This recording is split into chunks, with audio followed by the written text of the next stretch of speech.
Happy Friday. Welcome to my office. Tonight, I want to share with you a poem called Vagabond's House by Don Blanding. Now, it was published back in the 1920s, so the language is a little bit older, but it is one of my favorite poems. This particular book was gifted to me by a dear family friend back when I was still in high school. And I've carried this poem with me all of these years, and I've read it over and over again because to me it has always brought me back to that place to remember that we can only be who we are. We have to be true to that. So again, Vagabond's House by Don Blanding. When I have a house, as I sometime may, I'll suit my fancy in every way. I'll fill it with things that have caught my eye in drifting from Iceland to Molokai. It won't be correct or in period style, but, oh, I've thought for a long, long while of all the corners and all the nooks, of all the bookshelves and all the books, the great big table, the deep soft chairs, and the Chinese rug at the foot of the stairs. It's an old rug from far Chao that a Chinese princess once walked on. My house will stand on the side of a hill by a slow, broad river, deep and still, with a tall lone pine on guard nearby, where the birds can sing and the storm winds cry. A flagstone walk with lazy curves will lead to the door where a pan's head serves as a knocker there like a vibrant drum to let me know that a friend has come. And the door will squeak as I swing it wide to welcome you to the cheer inside. For I'll have good friends who can sit and chat, or simply sit, when it comes to that, by the fireplace where the fir logs blaze and the smoke rolls up in a weaving haze. I'll want a wood box scarred and rough for leaves and bark and odorous stuff, like resinous knots and cones and gums to chuck on the flames when winter comes. And I hope a cricket will stay around, for I love its creaky, lonesome sound. There'll be driftwood powder to burn on logs, and a shaggy rug for a couple of dogs. Boris, winner of prize and cup, and Mickey, a lovable gutter pup. Thoroughbreds, both of them, right from the start. One by breeding, the other by heart. There are times when only a dog will do for a friend, when you're beaten sick and blue, and the world's all wrong, for he won't care if you break and cry and grouch and swear, for he'll let you know as he licks your hands that he's downright sorry and understands. I'll have on a bench a box inlaid with dragon plaques of milk-white jade to hold my own particular brand of cigarettes brought from the Pharaoh's land, with a cloisonné bowl on a lizard skin to flick my cigarette ashes in, and a squat blue jar for a certain blend of pipe tobacco I'll have to send to a quaint old chap I chance to meet in his fusty shop on a London street. A long, low shelf of teak will hold my best-loved books in leather and gold, while magazines lie on the bow-legged stand in a polyglot mixture close at hand. I'll have on a table a rich brocade that I think the pixies must have made, for the dull gold thread on blues and grays weaves the pattern of Puck, the magic maze.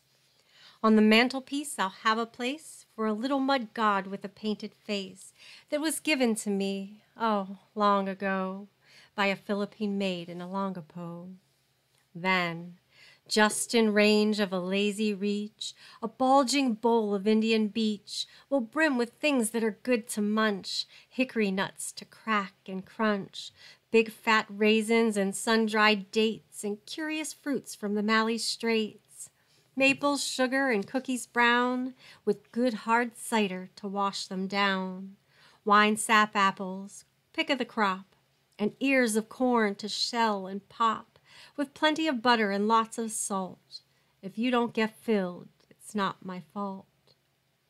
And there where the shadows fall I've planned to have a magnificent concert grand, with polished wood and ivory keys, for wild discordant rhapsodies, for wailing minor Hindu songs, for Chinese chants with clanging gongs, for flippant jazz and for lullabies, and moody things that I'll improvise, to play the long gray dusk away, and bid goodbye to another day. Pictures, I think I'll have but 3. One in oil of a windswept sea, with the flying scud and the waves whipped white. I know the chap who can paint it right.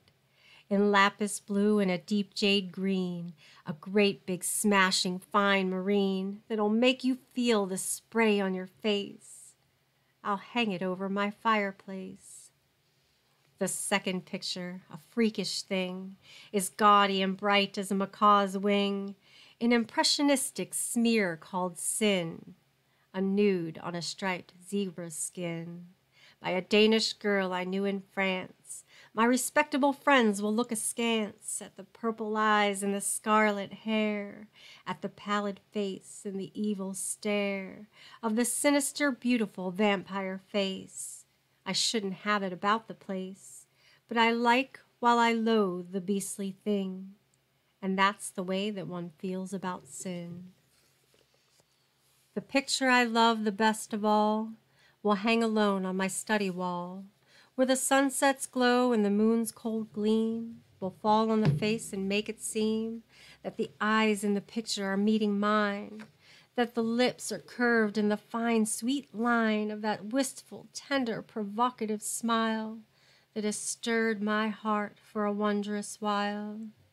It's a sketch of a girl who loved too well to tie me down to that bit of hell that a drifter knows when he finds he's held by the soft, strong chains that passions weld. It was best for her and for me, I know, that she measured my love and bade me go, for we both have our great illusion yet, unsoiled, unspoiled by a vain regret. I won't deny that it makes me sad to know that I've missed what I might have had. It's a clean, sweet memory, quite apart, and I've been faithful in my heart.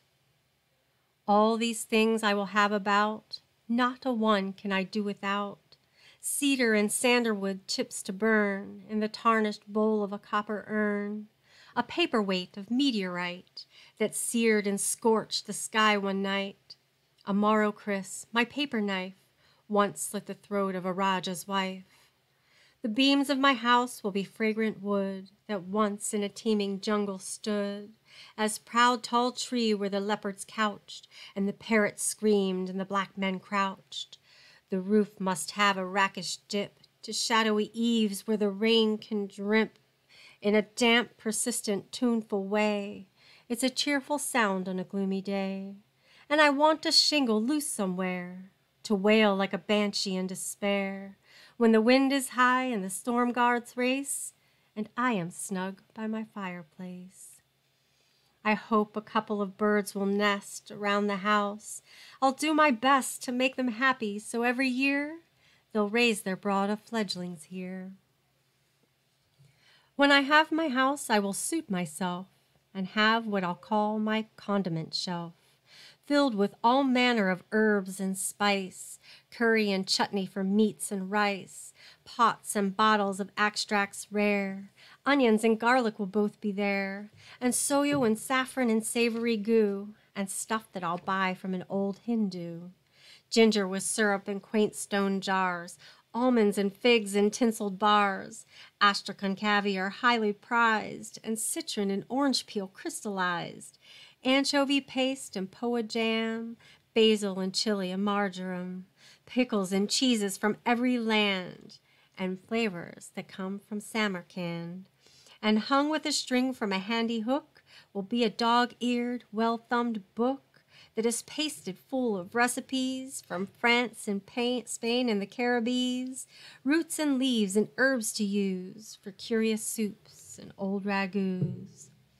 I'll have a cook that I'll name, oh joy, a sleek, fat, yellow-faced China boy who can roast a pig or mix a drink, You can't improve on a slant-eyed chink.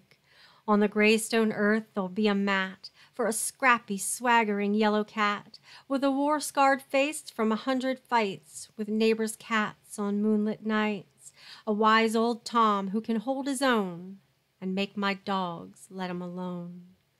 I'll have a window seat broad and deep where I can sprawl to read or sleep, with windows placed so I can turn to watch the sunsets blaze and burn beyond high peaks that scar the sky like bare white wolf fangs that defy the very gods. I'll have a nook for a savage idol that I took from a ruined temple in Peru, a demon chaser named Manchu, to guard my house by night and day and keep all evil things away. Pewter and bronze and hammered brass, old carved wood and gleaming glass, candles and polychrome candlesticks, and peasant lamps and floating wicks, dragons in silk and a mandarin suit, in a chest that is filled with vagabond loot, all of the beautiful useless things that a vagabond's aimless drifting brings. Then, when my house is all complete, I'll stretch me out on the window seat with a favorite book and a cigarette and a long cold drink that oh joy will get. And I'll look about my bachelor nest while the sun goes zooming down the west, and the hot gold light will fall on my face and make me think of some heathen place that I've failed to see, that I've missed some way, a place that I'd planned to find someday. And I'll feel the lure of it drawing me. Oh, damn, I know what the end will be. I'll go, and my house will fall away, while the mice by night and the moths by day will nibble the covers off all my books, and the spiders weave in the shadowed nooks, and my dogs, I'll see that they have a home. Whoops, sorry, that one always chokes me up. I'll see that they have a home while I follow the sun, while I drift and roam to the ends of the earth like a chip on the stream, like a straw in the wind, like a vagrant dream.